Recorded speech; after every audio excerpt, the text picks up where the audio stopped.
Hunt's Pork and Beans Busog Sulit Pack. Love ni Mister, love ni Mrs. Lang sa TV.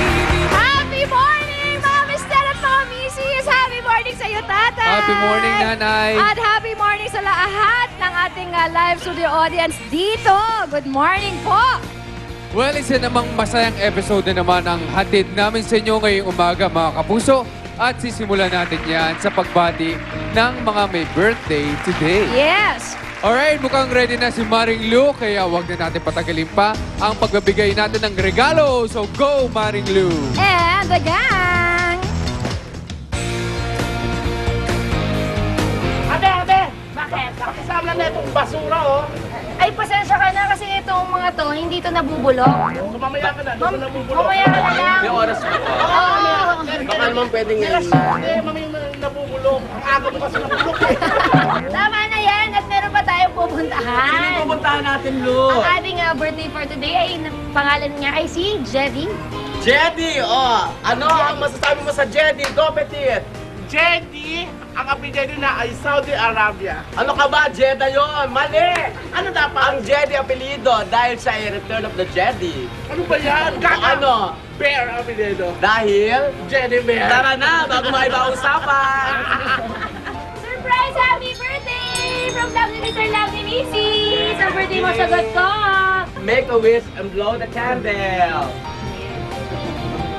At syempre, hindi lang Fernando's Bakery ng cake ang aming bibigay. Meron kaming balloons para sa'yo at saka flowers from Island Rose. At syempre, Petit, ano syempre, ang pasabog mo? Ang kahilingan mong regalo, ibibigay namin.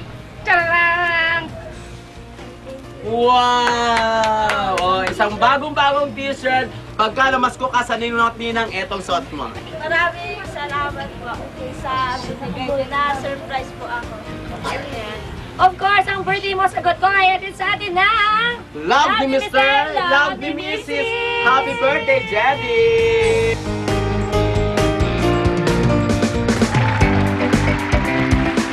Naku, tatay, mukhang natuwa talaga ang ating birthday celebrated, diba? Talagang mukha naman na talagang na-surprise siya, diba? Well, actually, kahit hindi mo birthday, ang sineselebrate mo, nakakatuwa talaga pag binibigyan tayo ng regalo. Lalong-lalo na pag yung regalo ay nanggagaling sa mga malapit mo sa buhay, sa family mo, kaibigan. O ito, tapos ito nun, tatay, ito na ha.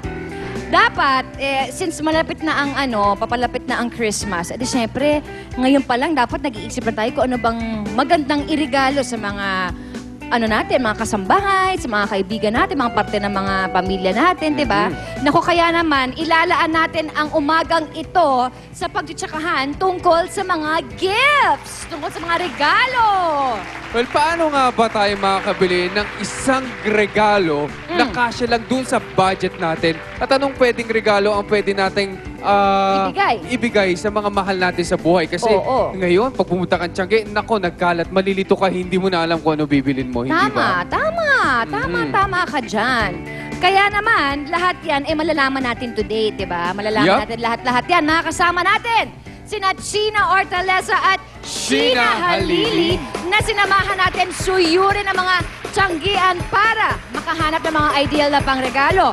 May mga taong magbibida sa atin kung paano ba sila o paano ba nila kinakareer ang paghahanda nila ng kanilang mga regalo para sa kanilang mga loved ones. At syempre, meron din tayong expert na magtuturo sa atin ng iba't ibang paraan kung paano ba nating magagawang parang very special ang ating mga simple gifts through unique gift wrapping. I love it!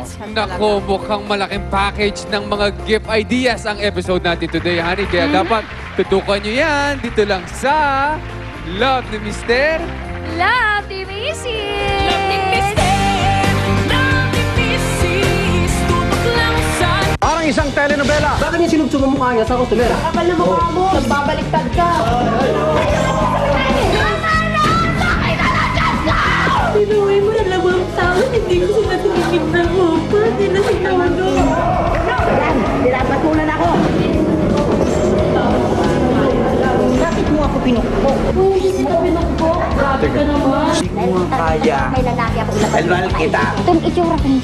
Ito ang totoong drama.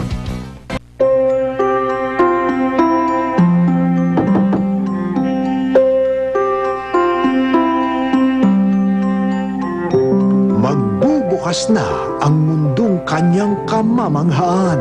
Abangan